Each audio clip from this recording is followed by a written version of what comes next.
মুকুলের আজও হাসি পায় না। তপসীরঞ্জন মিত্র সেই কবেই লেখা বন্ধ করে দিয়েছেন। জটায়ুর সবুজ অ্যাম্বাসেডর বাতিল হয়েছে কবেই। 100 নম্বর গোরপাড় রোডের বাড়িটা শুনেছি প্রমোটারদের কবলে চলে গেছে। রজনী সেন রোড আছে এখনো। ফেলুদা এখন বাতের তেলের মডেল। তপসী নামি বাঙালি হেসেলের মালিক। মোহনলাল মেঘরাজ কবেই মরে ভূত হয়ে গেছে। আর কেউ বাদাম কা শরবত খাওয়ায় না। গুপি শেষ বয়সে গড়িয়া অটোর লাইনে দাঁড়িয়ে ঘাম মুছত। বাঘাও মৃত। মন্দার বোস বিনা চিকিৎসায় মারা গেছে। খুচরো ভেলকি বা গ্লক ট্রটার কেউই খুব একটা সাহায্য করেনি শেষ দিকে। যেভাবে নায়ক অরিন্দম মুখার্জিকে টাকার চোরাবালি থেকে তুলতে কেউ সাহায্য করেনি। তবে অত টাকা প্রথমবার চোখে দেখে দিব্যি লেগেছিল আমার। দিব্যি লেগেছিল চারমিনার, চায়ের সাথে নিউ মার্কেট থেকে কেনা ডালমুট, ধোয়ার রিং, সকালবেলা নিয়ম করে যোগাসন, তালি মেরে আধানো ভূতের রাজার ভোজের ওই বড় রাজভোগ বা মাছের মুড়োটা আর পাতে পড়ে না। কুকুরও পায় না, ভূতেও খায় না। ভূতের রাজার বাড়িতেও সব ভেঙে ফ্ল্যাট বাড়ি হচ্ছে। বোরারের নিশ্চিন্তিপুর এখন গমগমে শহর অঞ্চল। ভূত যে নাচে তখন জেনেছিলাম যখন ছোট ছিলাম। তখনই প্লানচেট শেখা, আলকিমি জানা, ইয়েতি, সোনা তৈরির ফর্মুলা, দড়ি ধরে টান মারার প্রতিস্পর্ধা, বোমযাত্রীর ডায়েরি, বিনা পয়সার ভ্রমণ, সোনার কেল্লা, আটলান্টিস, এলডোরাডো।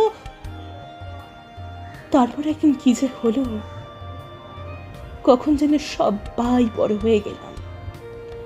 ইন্দির ঠাকুরান বা দুর্গার গল্প কেমন অবাস্তব লাগতে শুরু করলো। এত গরিব কেউ হয়?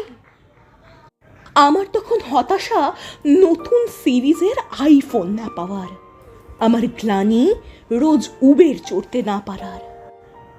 এক এক করে র্যাকসেট, ডাকু গঞ্জারিয়া, ক্যাপ্টেন্স পার্ক উত্তর দেওয়া বন্ধ করে দিল।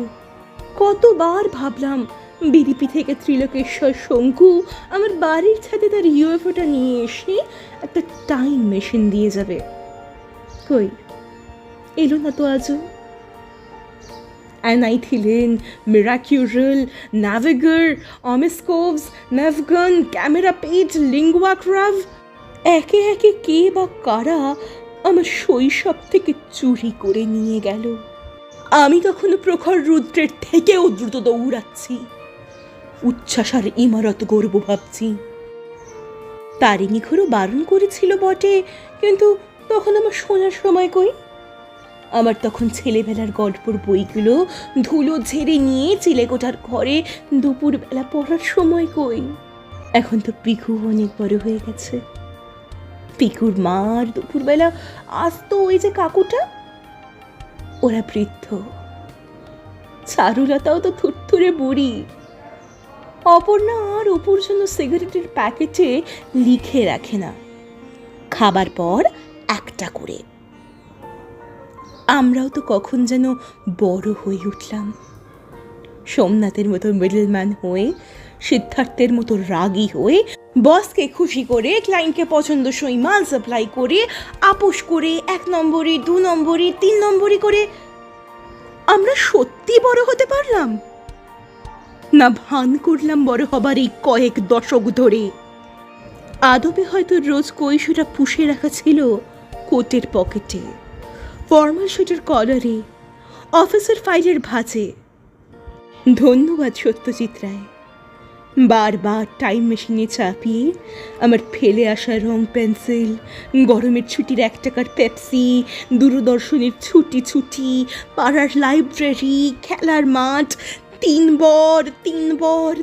বর পাইয়ে দেওয়ার জন্য।